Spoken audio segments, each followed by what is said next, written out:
शक्तियां होंगी। अब हम समझते हैं संसद के कार्य और शक्तियों के बारे में। सबसे पहले हम देखते हैं कि जो संसद है वो क्या कार्य करती है। सबसे पहला कार्य क्या करती है, वो लेजिस्लेटिव एक्शन करती है, विधायिकी कार्य करती है। विधायिकी कार्य का मतलब क्या है, विधायिकी कार्य का मतलब है विधि बनाना। क्या काम है, विधि बनाना। विधि का मतलब क्या हो गया, कानून। कानून बनाने का काम कौन करेगा, संसद। ठीक है, अब संसद का मतलब क्या हो गया, लोकसभा, राज्यसभा और राष्ट्रपति। अब जैसे मान लो कोई विधेयक उसके बारे में भी समझेंगे, बस यहां ये समझो कि विधि बनाने का कार्य सारा कौन करेगा, संसद करेगा। दूसरा चीज, एक चीज और समझ लो यहां पे, दूसरा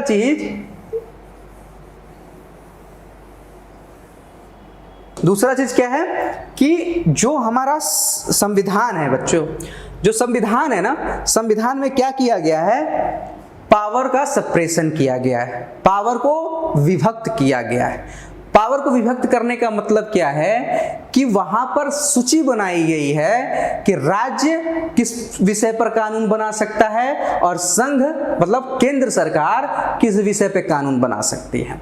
तो इसके बारे में भी मैंने बताया हुआ है संघीय कार्यपालिका में, ठीक है, संघीय भारत की संघीय व्यवस्था में। ठीक है, तो यहां भी थोड़ा सा समझा देते हैं। जो संघ सूची है, संघ सूची पे कौन कानून बनाएगा, केंद्र बनाएगा, केंद्र सरकार।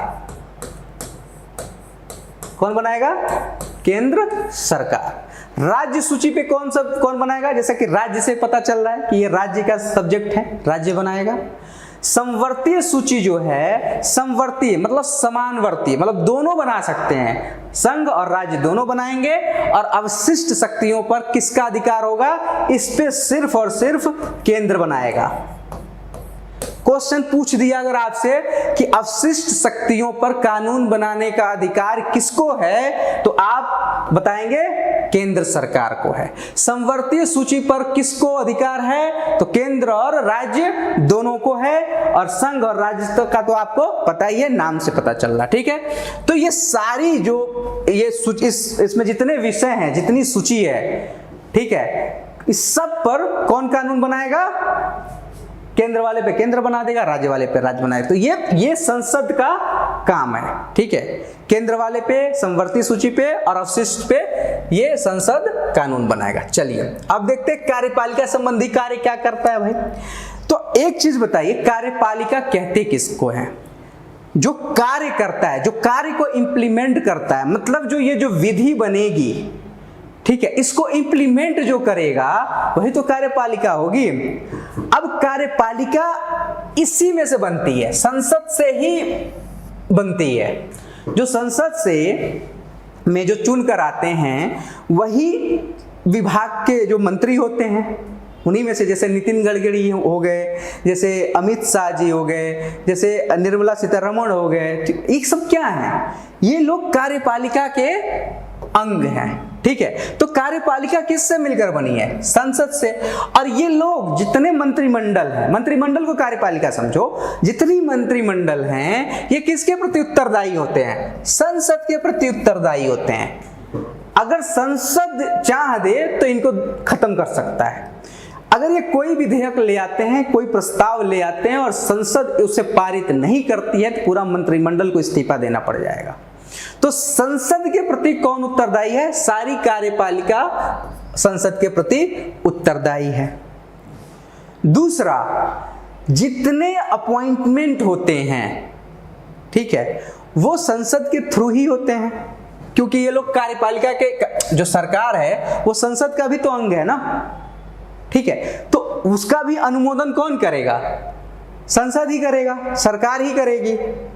तो एक तरह से देखा जाए तो मंत्रिमंडल किसके प्रति जिम्मेदार है, संसद के प्रति जिम्मेदार है। तो कार्यपालिका का भी काम संसद के द्वारा हो रहा है, ठीक है। अच्छा, वित्त कार्य में देखें तो केंद्र सरकार की जितनी आय है या आय का वितरण है, या कोई कर लगाना है या कोई कर समाप्त करना है, कुछ भी करना है तो संसद के थ्रू ही हो सकता है। बिना संसद के नहीं हो सकता। जो संसद सदस्य हैं जब तक वो उस प्रस्ताव को मंजूरी नहीं दे देंगे तब तक सरकार किसी प्रकार का कोई भी वित्तीय एक्शन नहीं कर सकती। तो वित्त कैसे चलेगा? जैसे मान लो जीएसटी लाना था, जीएसटी कौन लाया? यही संसद से पास हुआ तभी तो जीएसटी लागू हुआ। तो जीएसटी लाने का काम भी कौन किया? ये वित्त संबंधी कार्य है। तो वित्त संबंधी कार्य भी कौन करता है? संसद करता है। ठीक है, तो इतना आपको समझ में आ गया, कार्य भी समझ में आ गया। चलिए आगे देखते हैं। कुछ कार्य ऐसे हैं संसद के जो अन्य कार्य में आते हैं, जैसे निर्वाचन संबंधी कार्य भी करता है ये। ठीक है, निर्वाचन संबंधी कार्य कैसे करता है? भैया राष्ट्रपति का जब चुनाव होगा तो कौन मतदान करेगा? राष्ट्रपति के चुनाव में कौन मतदान करते हैं?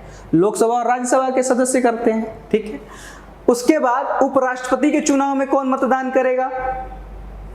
उपराष्ट्रपति के चुनाव में भी ये मतदान करेंगे कि नहीं करेंगे? ठीक है, तो ये दो जगह पे निर्वाचन का भी काम कर रहा है, ये निर्वाचन संबंधी कार्य भी कर रहा है। कौन कर रहा है? संसद। अच्छा, किसी को निकालना है, अपदस्थ करना है, पद से हटाना है, तो पद से हटाने का काम भी कौन कर रहा है? संसद कर रहा है। कैसे कर रहा है? राष्ट्रपति पे महाभियोग लगेगा, कौन प्रस्ताव पारित करेगा? लोकसभा और राज्यसभा। उपराष्ट्रपति पे महाभियोग लगा, कौन प्रस्ताव पारित करेगा? राज्यसभा और लोकसभा। उच्चतम न्यायालय के न्यायाधीश चाहे राज्य के न्यायाधीशों पे अगर महाभियोग लगता है तो कौन पारित करेगा, कौन हटाएगा? लोकसभा और राज्यसभा। तो किसी को उसके पद से हटाने का भी काम करने की शक्ति किसके पास है? संसद के पास है। बिना उसके पारित किए सरकार अपने मन से नहीं हटा सकती। हालांकि संसद पे जो प्रभाव होता है, प्रभुत्व होता है, वो सरकार का होता है, लेकिन ये नियम है। ठीक है, कि अगर किसी को हटाना है तो संसद से प्रस्ताव पारित होना चाहिए। मैंने उदाहरण भी आपको दे दिया। ठीक है, संविधान संशोधन से संबंधित शक्तियां भी, संविधान में कोई भी संशोधन करना हो, राज्य सरकार, राज्य को नहीं दिया गया है इसके बारे में शक्ति। संविधान में किसी भी प्रकार का अगर संशोधन करना है तो वो राज्यसभा और लोकसभा यानी संसद ही करेगी। और जब संसद पारित कर देती है, राष्ट्रपति का साइन हो जाता है किसी भी विधेयक पे, किसी भी संविधान संशोधन पे, तो वो कानून बन जाता है, वो मंजूर मान लिया जाता है। ठीक है, तो संविधान संशोधन की जो संबंधी कार्य हैं वो भी संसद करती है। ठीक है, अब संविधान संशोधन को मैं डिटेल में यहाँ नहीं समझाऊंगा, उसके लिए अलग आप ग्रेजुएशन में पढ़ेंगे। बस इतना समझें कि ये संविधान संशोधन का भी कार्य करती है। अच्छा, अन्य कार्य में संकट काल की घोषणा कौन करेगा? लोकसभा और राज्यसभा करेगा, तो राष्ट्रपति। किसकी सलाह पे? प्रधानमंत्री और मंत्रिपरिषद की सलाह पर। भारत में मान लो संकट काल लगा दिया, भारत पर राष्ट्रपति शासन लग गया, भारत पाकिस्तान युद्ध हुआ और लग गया। ठीक है, लगा तो दिए, लेकिन अगर राज्यसभा या लोकसभा इसको पारित नहीं करता, इस प्रस्ताव को पारित नहीं करता है, तो वो संकट काल हट जाएगा। अगर उसको पारित कर देता है लोकसभा और राज्यसभा तो वो मान्य हो जाएगा, चाहे वो राज्य पर राष्ट्रपति शासन लगा हो, चाहे देश पे वो राष्ट्रपति शासन लगा हो। ठीक है, आपातकाल लगा हो।